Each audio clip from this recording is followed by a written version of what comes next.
శ్రీమాత్రే నమః. గుడి దగ్గరలో ఇల్లు నిర్మిస్తే ఎలాంటి పరిణామాలు జరుగుతాయి? ఒకవేళ కట్టుకుంటే ఎంత దూరం పాటించాలో తెలుసా? సాధారణంగా గుడికి దగ్గరలో ఇల్లు నిర్మించకూడదని మన పెద్దలు చెబుతూ ఉంటారు. ఎందుకంటే గుడి నీడ మన ఇంటిపై పడడం వల్ల అనేక చెడు పరిణామాలు చోటు చేసుకుంటాయని పండితులు చెప్తున్నారు. అందువల్ల పూర్వకాలంలో గర్భగుడి చుట్టూ 2-3 ప్రహరీ గోడలు కట్టేవారు. అసలు గుడికి దగ్గరలో ఇల్లు కట్టుకోవచ్చా?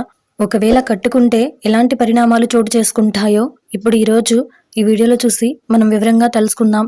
అంతకంటే ముందు ఈ వీడియో కనుక మీకు నచ్చినట్టయితే లైక్ చేయండి, షేర్ చేయండి. అలాగే మరెన్నో ఇలాంటి ఆధ్యాత్మిక విషయాల కోసం మన ఛానల్ని సబ్స్క్రైబ్ చేసుకోండి. ఇంకా విషయంలోకి వెళ్తే హిందూ పురాణాల ప్రకారం గుడి దగ్గరలో ఇల్లు కట్టుకోవడం వల్ల కొన్ని మంచి చెడు ప్రభావాలు ఉంటాయని పండితులు చెప్తున్నారు. పురాణాల ప్రకారం గుడి బయట ఉండే ధ్వజస్తంభం నీడ ఇంటిపై పడకూడదు. అలాగే స్తంభానికి ఎదురుగా కూడా ఇంటిని నిర్మించకూడదు.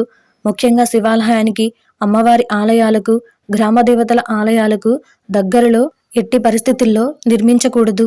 ఒకవేళ తప్పక ఇంటిని నిర్మించాలనుకున్నా కూడా గుడికి 100 అడుగుల దూరంలో ఇంటిని నిర్మించాలి. ఎందుకంటే శివుడి చూపు ఎల్లప్పుడూ మీ ఇంటిపై ఉండటం మంచిది కాదని పండితులు చెప్తున్నారు. అలాగే పురాణాల ప్రకారం విష్ణువు ఆలయానికి దగ్గరలో ఇల్లు కట్టుకోవాలని భావించేవారు ఆలయానికి కనీసం 30 అడుగుల దూరంలో ఇంటిని నిర్మించుకోవడం మంచిది.